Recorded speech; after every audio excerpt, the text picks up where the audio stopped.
Female doctor के साथ जो कुछ हुआ, इंतहाई वाहियाना और दर्दनाक वाकया था।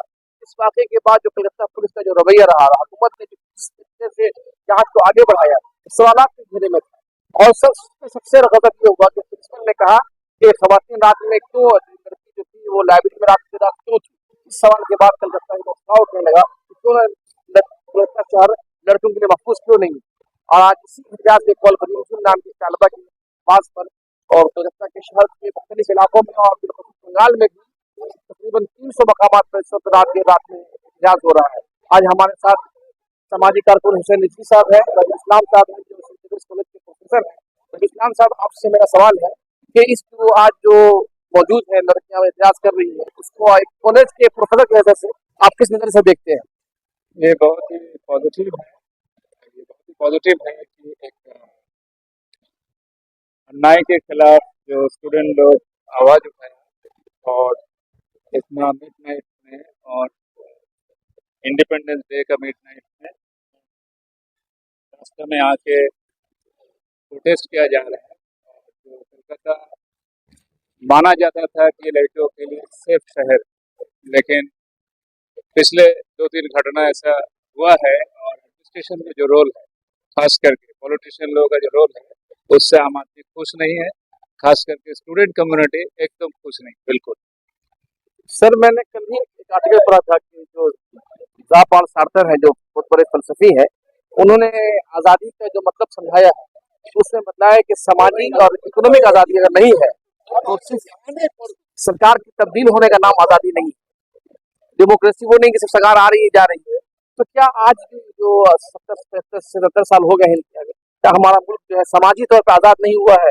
जो बंदिशें हैं और हमारे लड़कियों को रात में चलने का हिदायत नहीं है कि भाई खतरात है, इसको आप इस आजादी के मौके पर किस तरह से देखते हैं? देखिए, आजादी जो लोग लाया था, हमारे जो स्वाधीनता की लड़ाई, आजादी की लड़ाई जो उनका तो एक सपना था, हर आदमी को आजादी। लेकिन 1947 की आजादी के बाद जो लोग तक में आए, खास करके जो पॉलिटिशियन लोग, उन्होंने अपना रोटी सेकते रहे। तो इसीलिए जिस समाज का सपना देखा था हमारे विप्लवियों, तो उस तरह समाज हम लोग। सर नजमी साहब, आपसे सवाल है कि कलकत्ता पुलिस की जांच बढ़ी है, उसको अब वकील होने या वकील भी है, उसको किस नजर से देखते हैं? क्या कलकत्ता पुलिस ने जांच करने में लापरवाही बरती से कोर्ट ने सीबीआई को दिया है?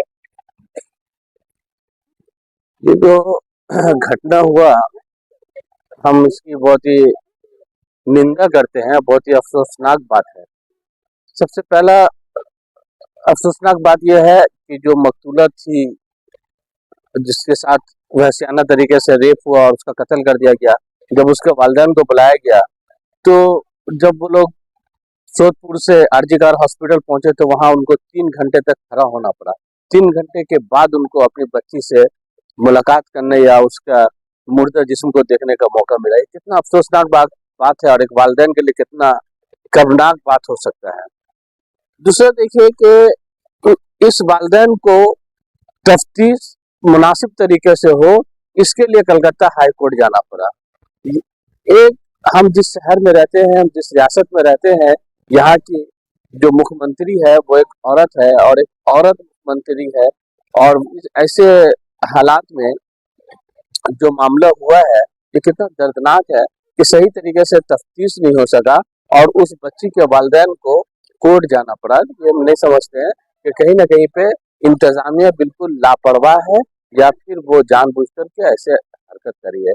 खास करके आप देखेंगे कि जब प्रिंसिपल ने ये बात कही कि रात को वो सेमिनार रूम में क्यों गई, तो वो क्या कर रही थी, तो ये बात है, वो 36 घंटा लगातार ड्यूटी कर रही थी, एक लड़की जो कि डॉक्टर है और मुसलसल वहां पे काम कर रही थी। काम करने के बाद वो रेस्ट के लिए गई। इसका मतलब ये नहीं होता है कि कहीं पे अगर वो आराम करने के लिए गई है तो उसके साथ इस तरह का वैश्याना सलूक हो, ये बिल्कुल माने बेकार की बात है। इस तरह की बात एक मेडिकल कॉलेज एंड हॉस्पिटल के प्रिंसिपल से बिल्कुल हम लोग तवक्को नहीं रखते हैं।